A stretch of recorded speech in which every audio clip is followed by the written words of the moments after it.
स्थान है।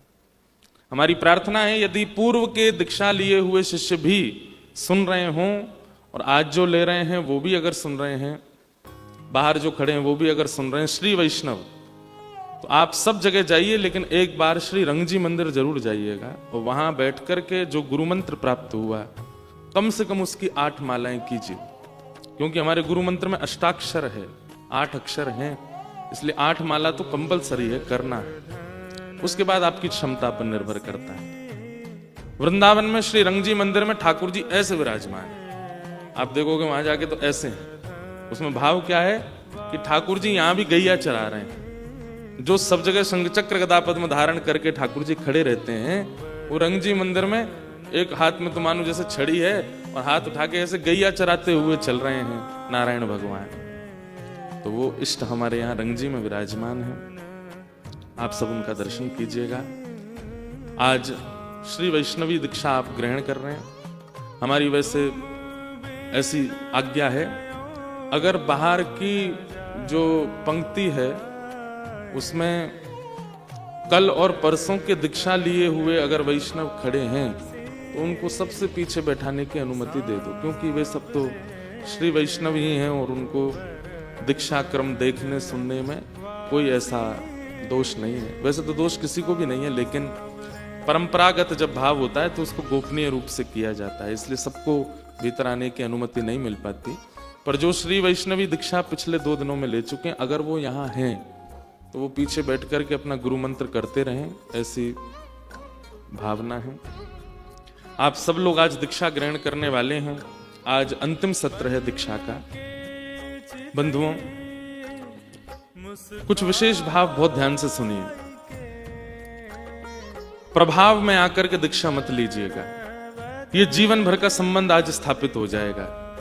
आज से लेकर के मृत्यु पर्यंत आप श्री वैष्णव हैं, आप आचार्य परंपरा में हैं, लक्ष्मी नारायण आपके इष्ट हैं, ये स्थापित हो जाएगा।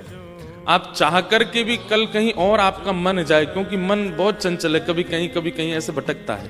इसलिए हम बार बार निवेदन कर रहे हैं कि पहले मन को पूर्ण रूपेण आप समर्पित कर दीजिए, तभी दीक्षा ग्रहण कीजिएगा। कल किसी लाली ने हमको लिख करके भेजा, महाराज जी मैं बहुत समय से प्रतीक्षा कर रही थी कि आप दीक्षा देना शुरू करेंगे तो मैं लूंगी, लेकिन जैसे ही आपने घोषणा की दीक्षा की, उसी दिन मन में एक पता नहीं कैसा एक भय जैसा आया कि क्या मैं योग्य हूं, क्या मुझे लेनी चाहिए। बोले मैं पिछले 5 वर्ष से प्रतीक्षा कर रही थी, पर आपने जैसे ही आज्ञा की उसके बाद मेरे चित्त में पता नहीं एक घबराहट सी और एक भय जैसा आया कि क्या मैं वास्तव में अधिकारी हूं, अब मुझे क्या करना चाहिए आप बताइए। तो हमने कहा अभी भय से दीक्षा मत लेना, नहीं तो कल्याण नहीं होगा। देखो कुछ संबंध ऐसे हैं वो अगर भय से निभाने पड़ जाएं तो उन संबंधों में सदा दरार बनी रहेगी, उन संबंधों में कभी भी संबंध सुख का अनुभव नहीं होगा। उसमें विवाह संबंध अगर भय से किया गया है, पत्नी के द्वारा या पति के द्वारा, बेचारा जीवन भर रोएगा, क्यों भय से किया, डर के कर लिया, अब जिससे भी डर के किया हो। ऐसे ही कुछ संबंधों में एक विशिष्ट संबंध गुरु शिष्य का है। यहां पर भी अगर भय के साथ, प्रभाव के साथ, आकर्षण में आकर के, देखा देखी करके सब ले रहे हैं तो हम भी ले लेते हैं, इस भाव से अगर आप संबंध में आते हैं तो इससे कल्याण नहीं हो पाएगा। जो गुरु तत्व अपना कार्य करेगा वो कर नहीं पाएगा। इसलिए हम अभी भी आपको अवसर दे रहे हैं कि मंच पर आने से पहले अपने चित्त से 5 बार पूछिएगा, क्या हमें इन्हीं से ही दीक्षा चाहिए। 5 बार मन कहे हाँ हाँ हाँ हाँ हाँ, तभी आइएगा, तभी दीक्षा ग्रहण कीजिएगा। नहीं तो ना हमें भीड़ बढ़ानी है और ना आप लोगों का अनहित करना है, सबका कल्याण हो ऐसी हमारी भावना है। अच्छा एक बात, दूसरी बात, हमारा भजन इतना नहीं है, हमारा तप इतना नहीं है कि हम कल्याण करें। हम जब दीक्षा ग्रहण कराते हैं तो संपूर्ण आचार्य परंपरा, हमारे आदि आचार्य से लेकर के हम तक जितने आचार्यों ने जितना भजन बल किया है सबका फल मिलता है। एक व्यक्ति में इतनी सामर्थ्य नहीं है कि वो आपके जीवन को तारे। कई लोगों के मन में आ सकता है ना, इतने सारे वैष्णवों को दीक्षा दे रहे हैं, क्या आपने खुद में इतनी क्षमता है, आप स्वयं का कल्याण करने के योग्य हैं जो इतनों का कल्याण कर रहे हैं? तो ये बात स्पष्ट रूप से समझ लीजिए, जब आप परंपरा में दीक्षा लेते हैं तो केवल एक व्यक्ति का फल नहीं मिलता, संपूर्ण परंपरा का आशीष प्राप्त होता है। हमारी आदि आचार्य से लेकर के श्री सटकोप स्वामी, श्री यामुनाचार्य जी, श्री रामानुजाचार्य जी, ये जितने आचार्य हमारी परंपरा में हुए, सबसे प्राचीन परंपरा है श्री वैष्णव परंपरा। संपूर्ण आचार्यों का आशीष प्राप्त होता है। जैसे ही शंख चक्र अंकित होते हैं, संपूर्ण आचार्य परंपरा आशीष देती है, सबके भजन का फल आपको प्राप्त होता है। तो इसलिए कभी कभी किसी के चित्त में यह भावना आ सकती है कि एक व्यक्ति हमारा कल्याण कर देगा। एक व्यक्ति कल्याण नहीं कर रहा, पीछे पूरी फौज खड़ी है उसके। हम दीक्षा देने से पूर्व पद्मनाभ मंदिर दर्शन करने गए, वहां आज्ञा ली जहां पर भगवान शेषनाग पर विराजमान है। उसके बाद कन्याकुमारी से 35 किलोमीटर दूर पड़ता है तो ताद्री मठ, हमारे रामानुज संप्रदाय का प्रधान पीठ, वहां से आज्ञा लेने गए।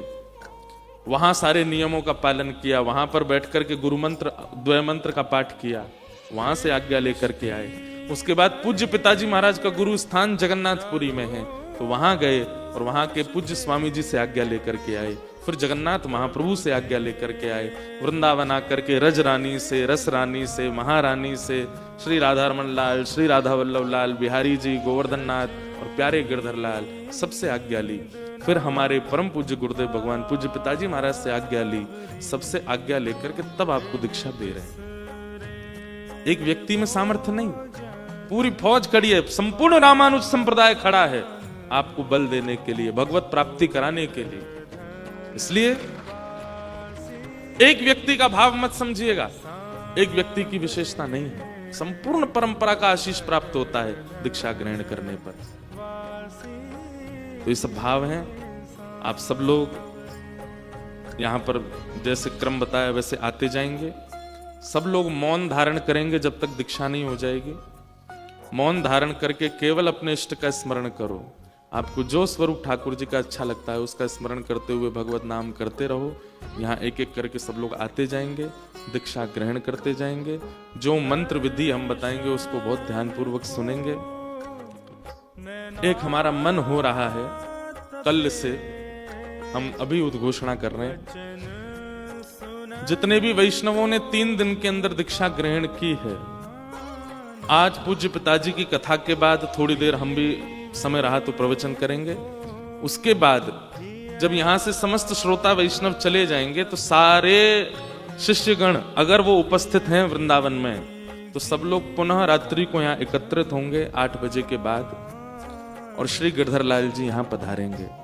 और आप सब लोग जैसे अभी क्रम से बैठे हैं, बस ऐसे ही आप सब लोग बैठेंगे नहीं, खड़े हो जाएंगे और श्री गिरधर लाल जी पालकी में बैठ के सब लोगों को शरणागति प्रदान करेंगे। क्योंकि हमारे एक आचार्य चरण का कल फोन आया, बोले महाराज जी आपके सेवा के ठाकुर जी गिरधर लाल है। मैंने कहा, बोले उनके प्रतिनिधि वरदराज भगवान है।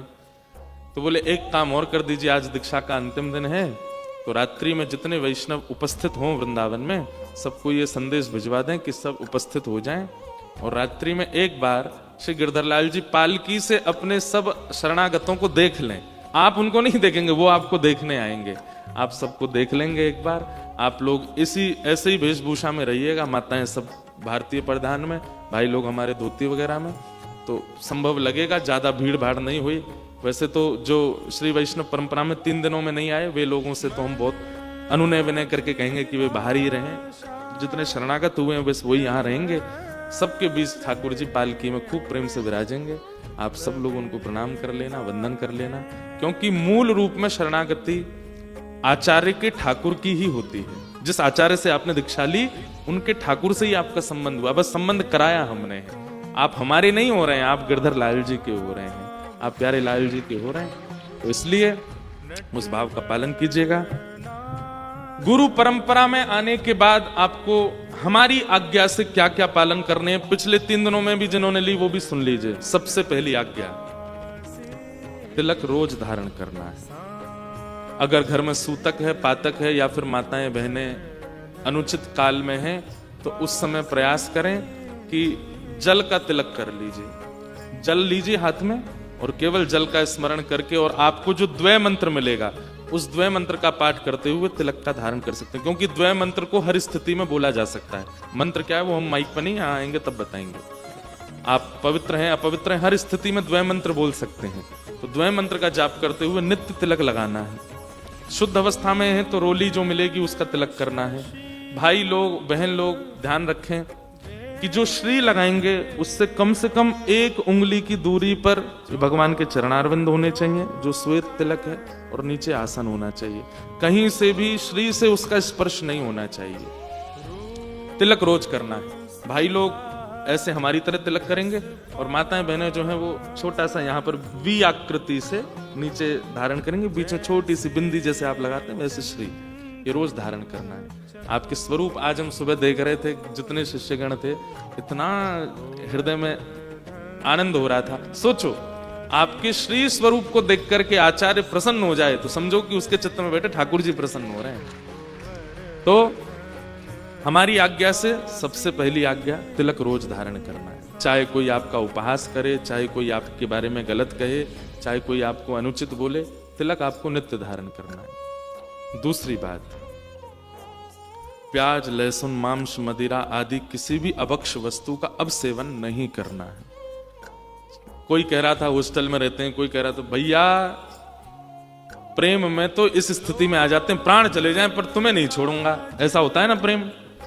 ऐसे ही आप इस आहार के प्रति हो जाओ कि भाई प्राण चले जाएं पर हम ये नहीं खाएंगे, भूखे रहना मंजूर है पर इसको नहीं खाएंगे। आपके सामने कोई मांस प्रस्तुत कर दे, आप खा लोगे? नहीं खाओगे। चाहे भूख लग रही हो, मांस खा लोगे? नहीं खाओगे। ठीक वैसे ही अब अनुचित वस्तुओं का त्याग वैसे कर दीजिए जैसे सामने विष प्रस्तुत हो जाए, कोई विष रख दे तो आप विष पता चल जाए विष है तो उसको पाएंगे नहीं, उसका सेवन नहीं करना। भैया देखो बाह्य पंच संस्कार तो हम कर देंगे, लेकिन आंतरिक शुद्धि के लिए आपको आहार शुद्ध करना पड़ेगा। दूसरी आज्ञा। तीसरी आज्ञा, गुरु मंत्र, द्वय मंत्र और चरम मंत्र जो हम बताएंगे उनका जैसा नियम बताएंगे वैसा आपको पालन करना है, नित्य करना है। आप सब लोग जप करेंगे, आप सब लोग नित्य माला करेंगे और जैसा हम व्यवहार बताएंगे वैसा करेंगे, तो ये हमारी जिम्मेवारी है। आपके घर में, आपके नगर में, आपके स्वप्न में, आपके अनुभव में ठाकुर जी प्रकट होंगे, हम जिम्मेवारी से कह रहे हैं। बस जैसा नियम बताएं वैसा पालन कीजिएगा। चौथी बात, पर निंदा नहीं करनी है। कोई हरिवंशी है, कोई हरिदासी परंपरा से है, कोई गौड़िया वैष्णव परंपरा से, कोई रामानंदी परंपरा से है, और आप लोगों का कभी मिलन हो और आपकी वार्ता हो और वो व्यक्ति अपने संप्रदाय की बात कहे और कहीं ना कहीं आपके भाव और उनके भाव में मिसमैच हो, तो आपको उनकी निंदा नहीं करनी है।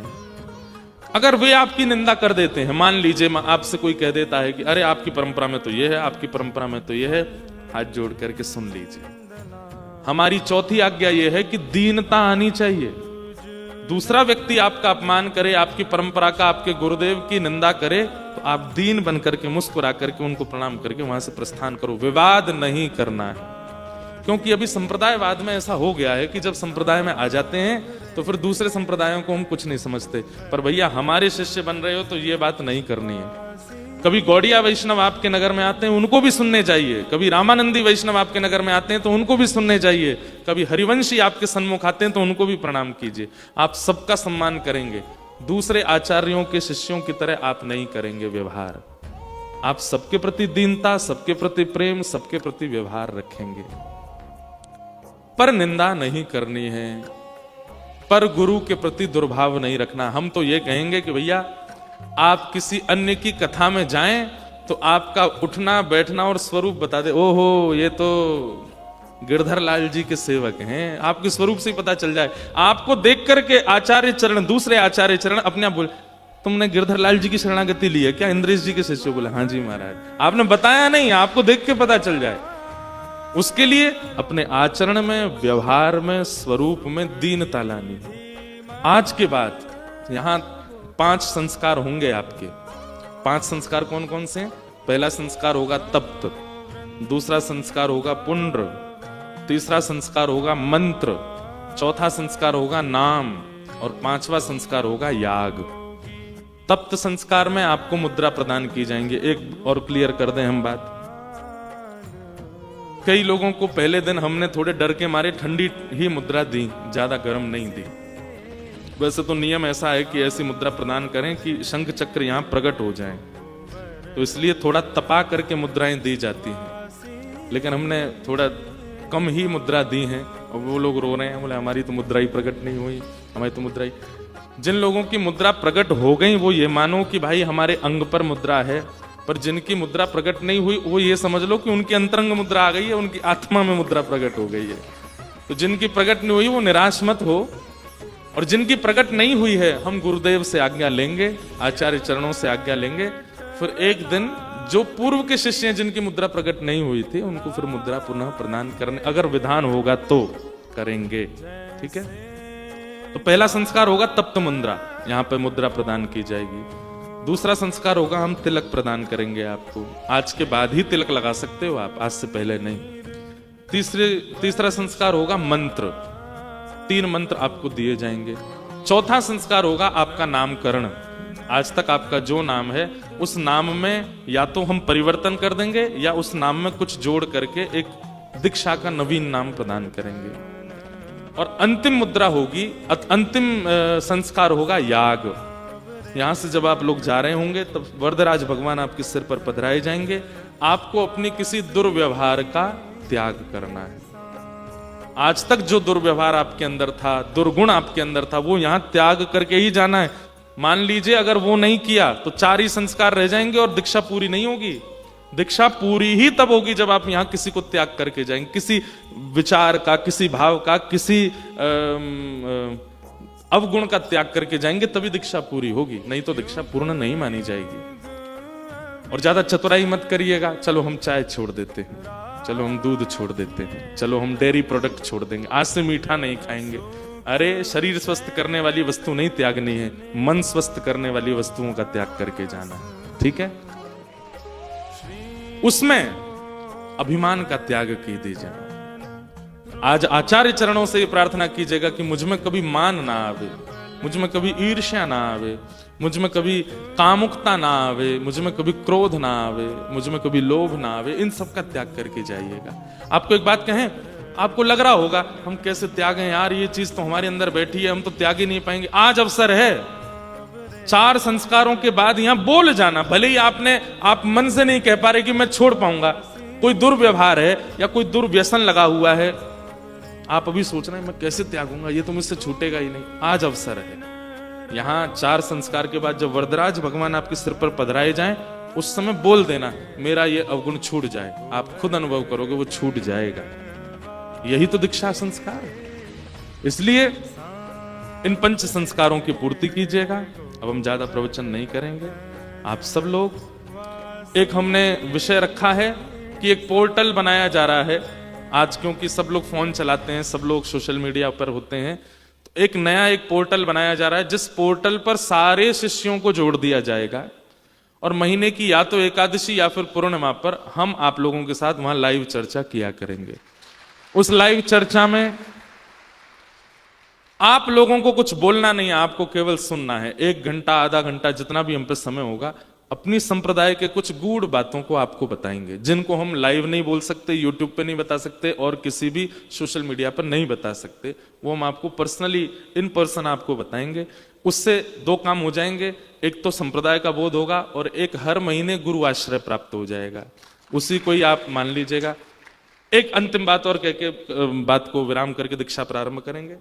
आप जिस भी नगर से आते हैं, उस नगर में जब भी कथा होती है, उस नगर में जब भी भागवत जी पधारे, गिरधर लाल जी पधारे, विशेष अधिकार के साथ आप हमसे मिलने आइए, गिरधर लाल जी का दर्शन करने आइए, और हो सके तो 7 दिन वहां सेवा में रहिए। आपको अधिकार है सेवा में रहने का। इसलिए जब कभी भी आपके नगर में कथा होती है, आप पूर्व ही संस्था में या भक्ति पथिकों से बात कर लीजिए, बोले भैया महाराज जी आ रहे हैं 1 महीना बाद, गिरधर लाल जी आ रहे हैं, हमको सेवा दो। और हम जितने शरणागत शिष्य हैं उनके घर भी जाएंगे, उनके घर भी हो आएंगे, और वो तो हमको करना पड़ेगा। अभी तक तो मैं बचता था, घर नहीं जा रहा था किसी के भी, लेकिन अब हम जाएंगे। तो जितने शरणागत हैं वो सेवा में रहिएगा। आपकी जिम्मेवारी है कि आपके नगर में कथा हो तो आप आगे आकर के गिरधर लाल जी की सेवा में, गुरुदेव की सेवा में, कथा की व्यवस्थाओं में अपना अधिकार मांगिए। हमारा अधिकार है, हम सेवा, हम दीक्षा ग्रहण कर चुके हैं, तो फिर अधिकार मिलेगा। ठीक है, अब और कोई बात होगी तो हम बताएंगे। अब आप सब लोग बिल्कुल मौन हो जाइए। जिन लोगों को थोड़ी प्रतीक्षा करनी पड़ सकती है, क्योंकि ऐसा कोई क्रम नहीं है कि इसी लाइन के सब लोग एक साथ आएंगे, एक इधर से, एक पीछे से, एक उधर से, एक इधर, ऐसे आते रहेंगे। तो जो लोग बहुत प्रतीक्षा करनी पड़ जाए जिनको, ये समझ लीजिएगा कि शायद ठाकुर जी थोड़ा चाहते हैं कि गुरु दीक्षा से पहले मेरी थोड़ा और तप हो जाए, तो जो मेरे प्रारब्ध हैं वो थोड़े और नष्ट हो जाएं। जितनी विलंब से दीक्षा हो उतने भाग्यशाली। ठीक है, अब आप सब लोग प्रतीक्षा करो, क्रम प्रारंभ होगा। आप सब लोग बड़े भाव से भगवत स्मरण करते रहिए, अपने इष्ट का स्मरण करते रहिए और प्रेम और भाव से दीक्षा ग्रहण कीजिए। जय श्री कृष्ण, जय सिया राम। और एक बात सुनो, अब हमारे चरण छू सकते हो आप लोग, तो जब मंच पर आओ, हमको बोलने में बहुत अटपटा लगता है, लेकिन मंच पर आओ, प्रणाम कर लिया कीजिए और बैठ जाया कीजिए। अब खर्चा तो हमारा ही हो रहा है, जितनी हमारे पास में प्रेम भाव आदि सब हम बांट रहे हैं, पर ठीक है, अब आपको नहीं देंगे तो किसको देंगे, इसलिए आप लोग आके प्रणाम करके और यहाँ दीक्षा ग्रहण किया कीजिए।